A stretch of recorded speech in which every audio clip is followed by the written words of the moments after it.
So this is it. Softr has released the best AI app builder for businesses. So Softr has always been a platform that allows you to build apps, internal tools, customer portals with no-code blocks that you could compose together, build a database inside Softr, or within tools like Airtable, Google Sheet, Notion, HubSpot, etc. And also recently workflows.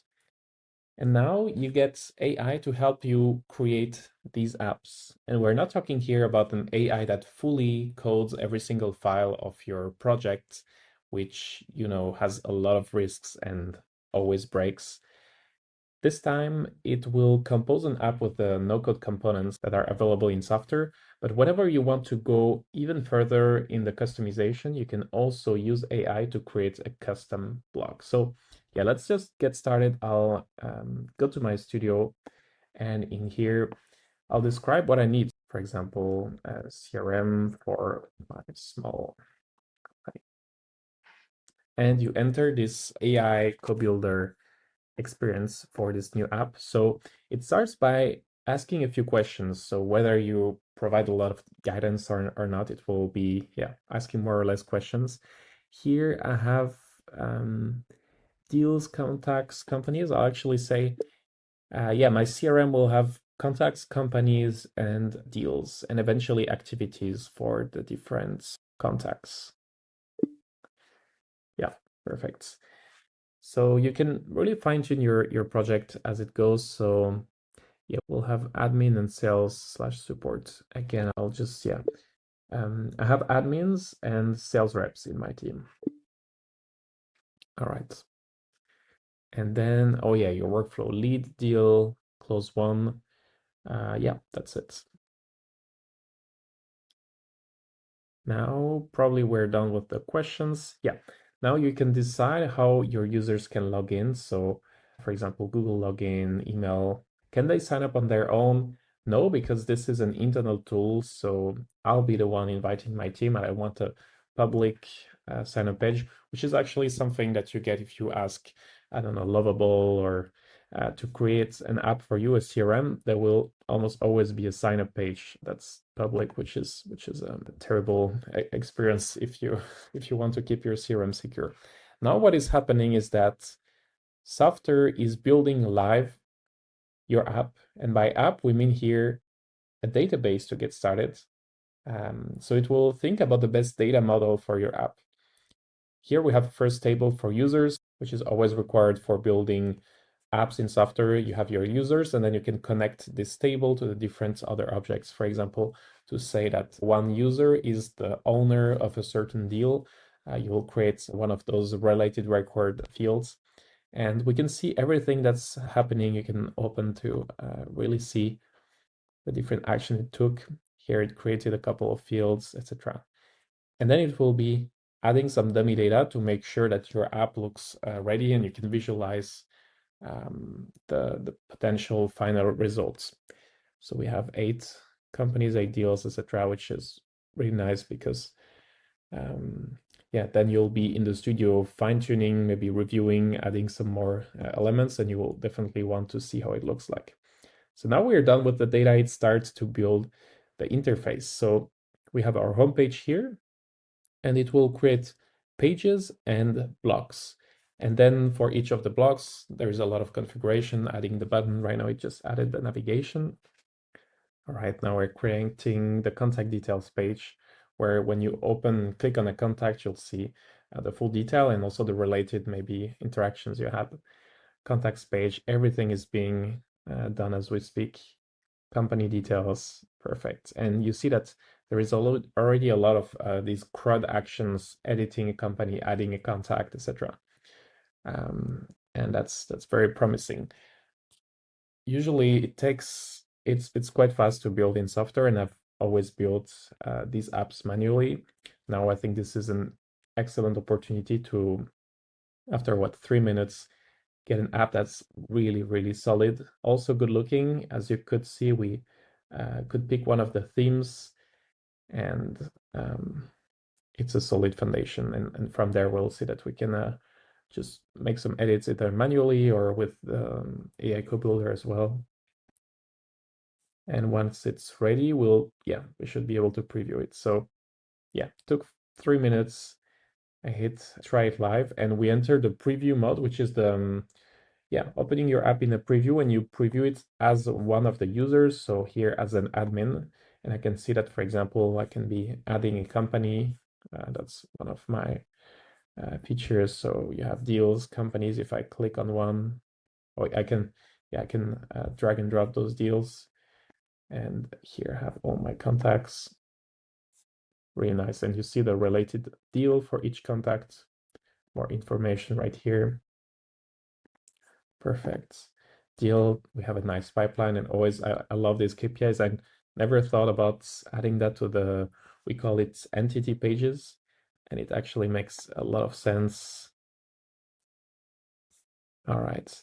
And if I open that as a sales rep, I'll probably, as you can see, the add company button like disappeared because there are some user permissions that are being added. So if I go back to the studio, if I want for now, I can just close the co-builder. And this is my app in the studio. We see that six pages were created. These pages are always created by Softr. They come out of the box, and they're all these very useful, login page, the account settings, all of that are called utility pages. Also, that 404 that you can also customize.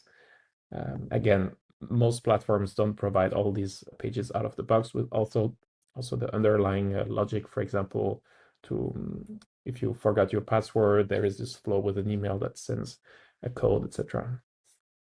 Now what's happening is that, for example, you get all these blocks, and if you click on a block, that's where you can actually manually be editing them. So the source part, so what data it is showing, we see that we don't have any filter because we show all companies. What we could do, for example, we could say, okay, only show me the companies for which I'm not sure we have owner at the company level. We can take a look at the data structure. I definitely recommend taking a moment to get familiar to your data. So we have this users table with the roles being defined with the select field. And I guess that's if I go to users right here in the user groups, this is actually defining what group of your users you are part of. Then, okay, only the sales reps are being assigned to deals. So if we go here to deals, we can know, who is the owner of that deal. And then there is a couple data points for the companies. Companies are related to deals. Companies are related to contacts. That's perfect.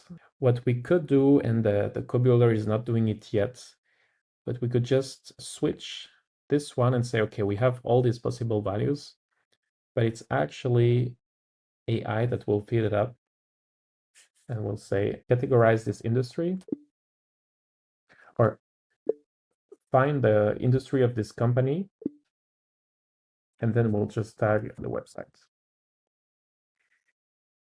We'll allow manual edits, and I'll just toggle on web search and pick a model. I don't think we need a big model. I really like this one, and it will run whenever the website is, for example, updated.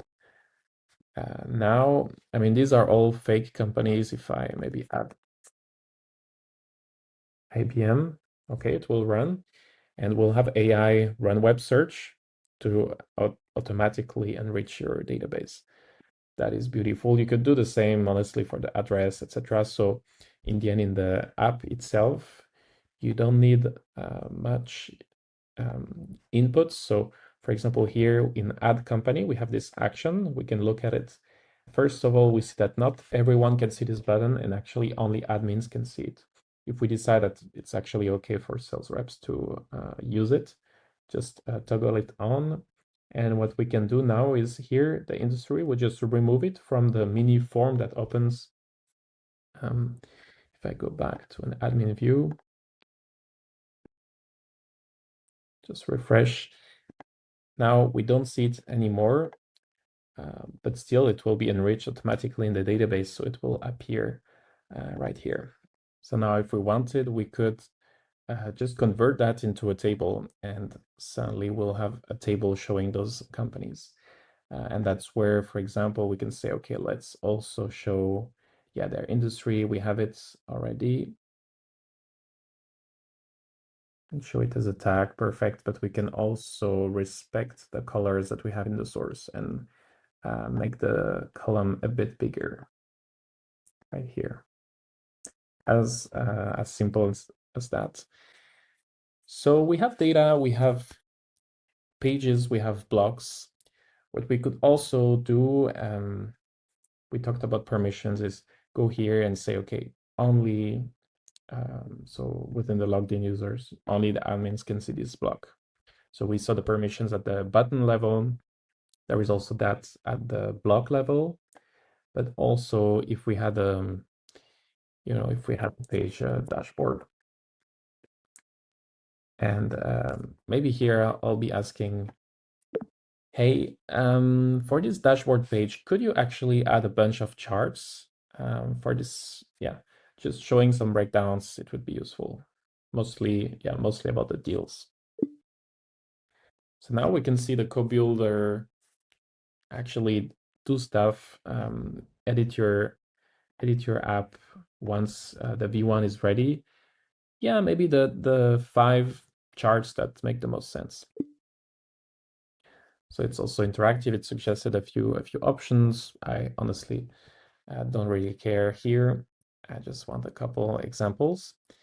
And meanwhile, what we can do is actually go in the page settings and say, okay, this page is only accessible for our admins. And now I'll just hover here. This is visible to admins. So very easily, you have these user permissions. And for example, if you create a customer portal, you will have accounts for your own team. So you can have admins and employees of your own team. Yeah, beautiful. Now we're getting those. Yeah, very nice. We can ask, can you also add a sort of title at the very top, maybe before these 2 columns? So yeah, in a client portal, you'll have accounts for your own team, and they should see, for example, all projects, all customers. Wow, that's cool. I didn't even know about this block.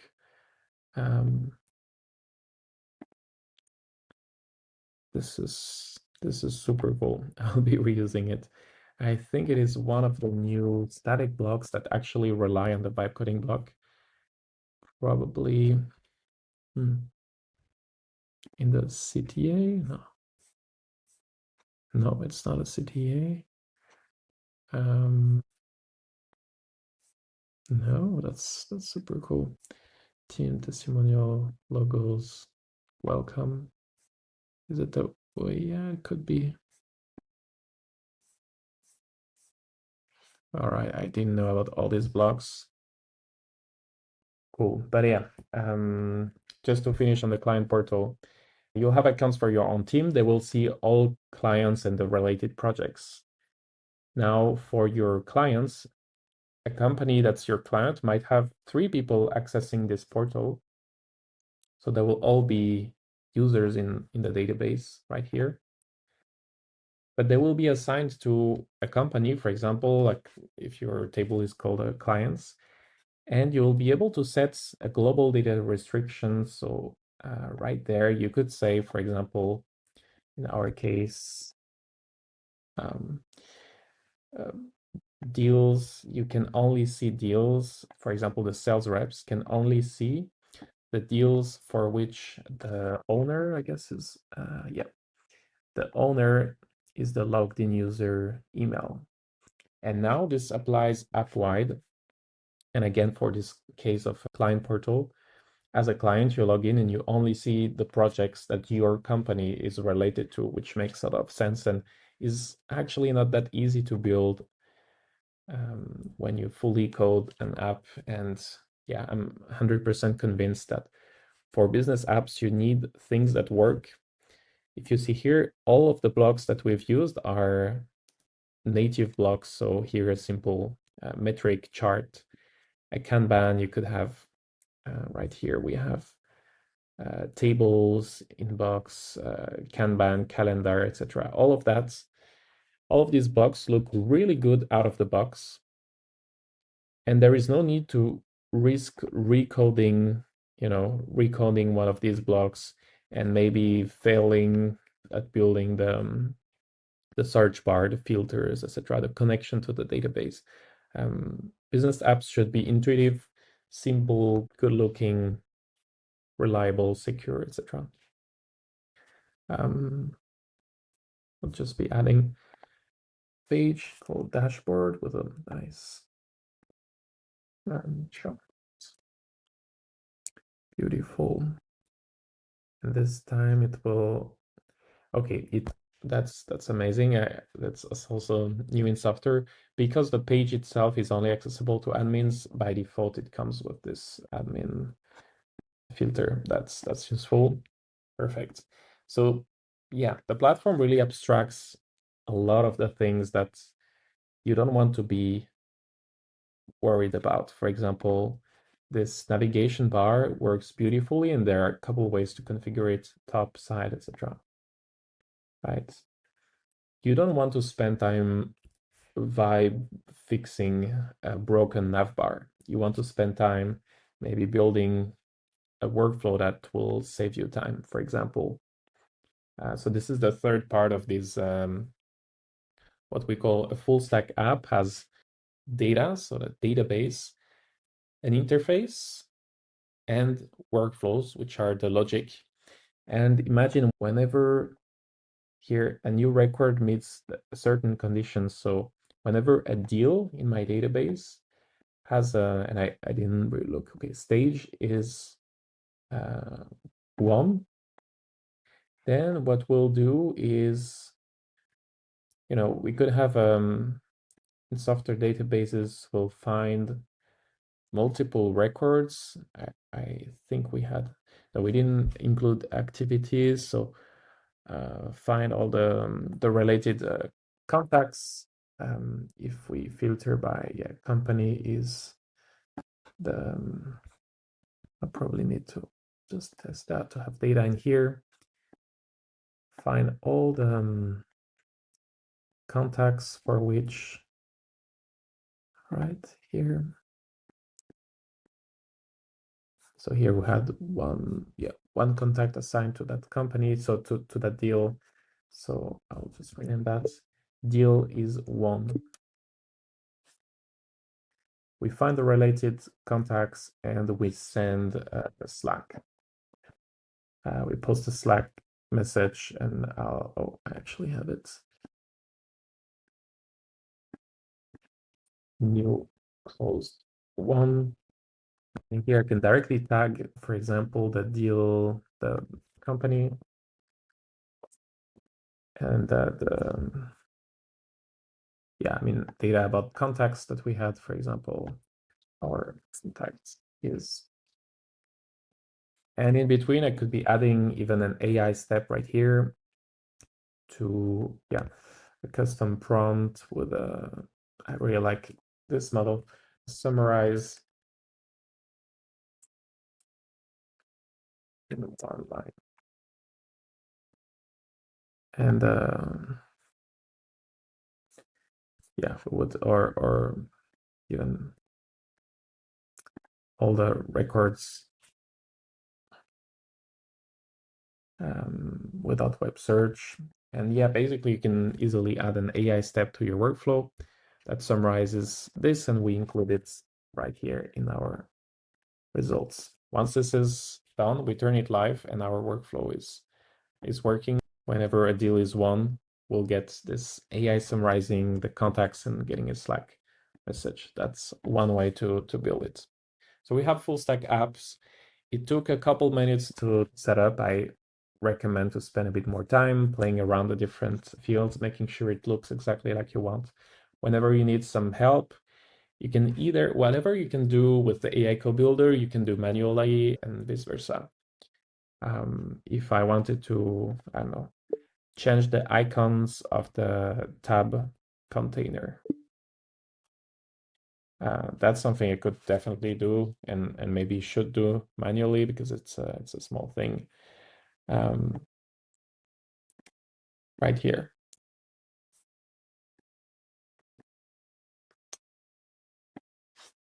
So, and what's interesting, we didn't check this one, but you also have here a feature called Ask AI. And for example, I think it will suggest a few questions. Yeah. Um, you have an AI here that's built in, beautiful interface, etc., that is directly set up to answer questions you're asking about the data that's here. We probably have it for deals as well. What are all the deals that are over 10K? Whenever you need insights about your data, it's also there, beautiful. So there is AI for the builder. In any part, we actually didn't look into it, but in the workflows, you also have a co-builder or an AI that helps you write code. Have AI in the database. I mean, you could also add here. Can you add 3 new users, just dummy data for now? No, I mean in the database, I had 3 users, and one of them would be admin, and 2 of them will be sales reps. Then you also have, I mean, whenever you need, okay, all sales reps. Here you have AI to help you write conditions, etc. So it really makes building apps faster. But you also have AI for the end user. So either by, for example, making some fields of the database AI powered, so there is no need to actually fill them up manually. There is Ask AI, there is AI in workflows. And all of that makes a lot of sense because it's focused on how useful it is.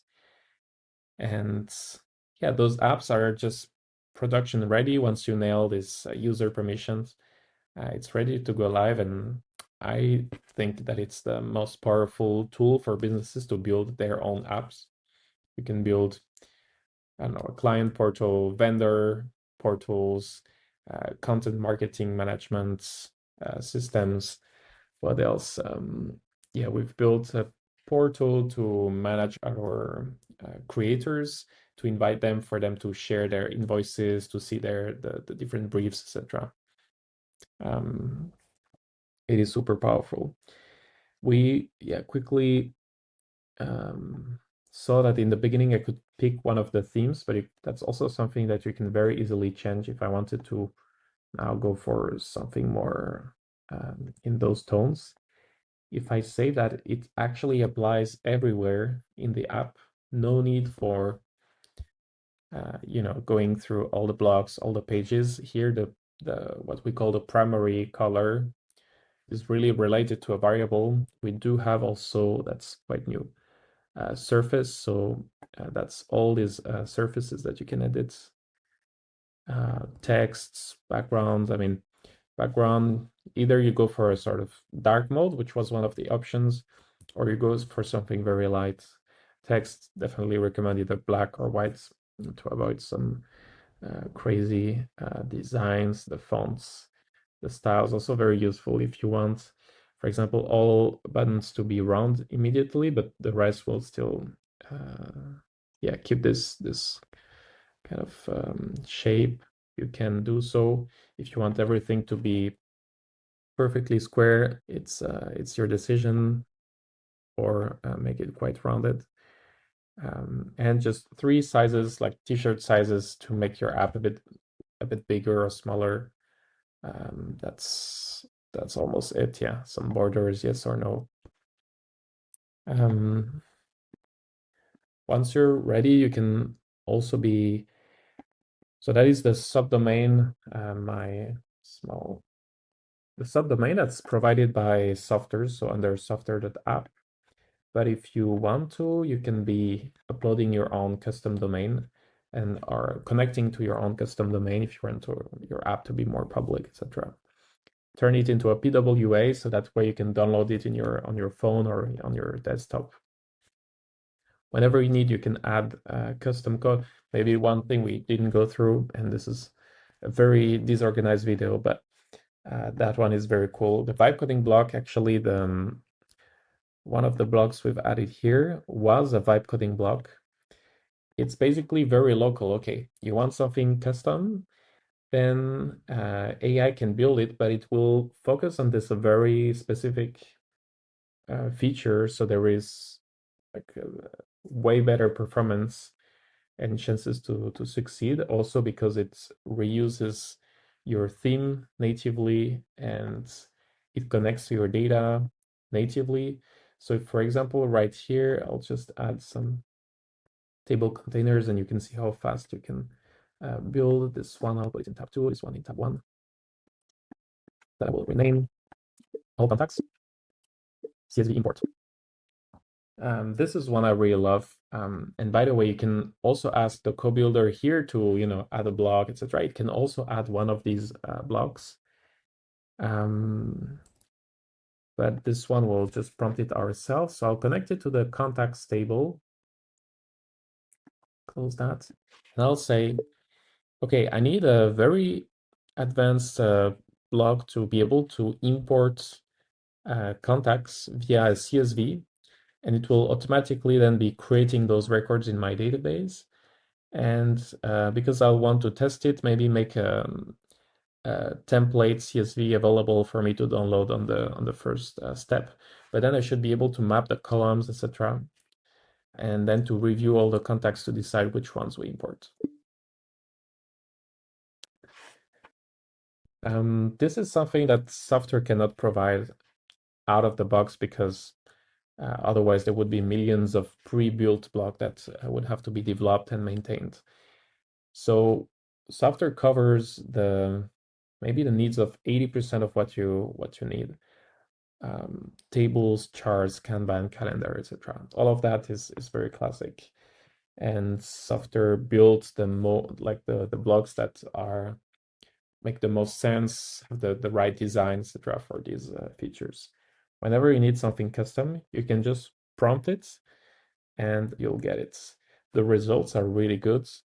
We'll have an example here for a CSV import, and it is CRUD enabled, which means that it will be adding an action here, and I guess it will be an action about adding a record to the database. So the C of CRUD creates. We could also have a block that allows to edit or delete records. And once it's done, perfect.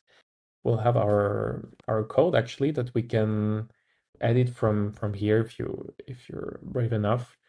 But what is also useful is, let's say I ask for a little update, and there is something that it is capable of doing is adding editable settings. We'll just ask for that. Can you add some editable settings for example, the title and subtitle? So basically, even though it's vibe coded, you can still get some aspects that are like using the no-code fundamentals. So if you, for example, want to modify, all right, we probably have it now. If you want to modify the title of your blog frequently, etc., here it became a no-code setting via CSV, and it's already live. I don't have to reprompt, wait. Maybe it's not exactly what I wanted. It's super inefficient to have to prompt a new title, and yeah, that way you have it very, very easily. So let's give it a try, actually. I'm very curious to see how this will work out. As you can see, it's exactly matching our theme, our color, our background color. I'll be downloading the CSV template, and okay, we have now a mapping, and it seems like the column names match perfectly. So it's a bit of cheating, but we could, for example, skip a column, continue to review. Okay, that's not a very generous amount of contacts, but if I hit, import, it has created one contact, and I don't remember the name of that contact. Now, if we go here, we see that there is an action to add records, so that's perfect. and very probably in the database, that would be the one which is added. The way to verify is if you add a created at type of field right there. This is actually right now, so that worked perfectly. Um, from there, you can build a lot, and yeah, you don't have to reach out to the IT department and wait for 3 months to get to hear back from them. You know your own needs better than anyone else. And with the help of the AI, if you're not comfortable like adding all these blocks manually and starting from scratch, which is also an option right here, you can start from scratch or from a template. If you do start from scratch, you really have to know what you're doing, because you'll have to build a whole database by yourself, the app from almost from scratch, because the utility pages are there, etc. You can also try with a template, and we have some very good ones. We actually worked right now on a CRM. Here there is this AI CRM that's actually quite advanced, so you can just use it, and it's your starting point. And there, the AI code builder is also available. So if, for example, you say, I don't like the theme, maybe implement something that's more like a dark mode. Why not? It will be editing it. So really cool, nice. That's one of our templates, which is pretty advanced and pretty nice as well. I'm pretty sure I actually have, yeah, in context, the import CSV, yeah, with also one of these features. So yeah, many ways to get started and build the apps that you will actually be using. So it's an exciting time, and hope you're as excited as I am. And yeah, it's your turn to build. Cheers.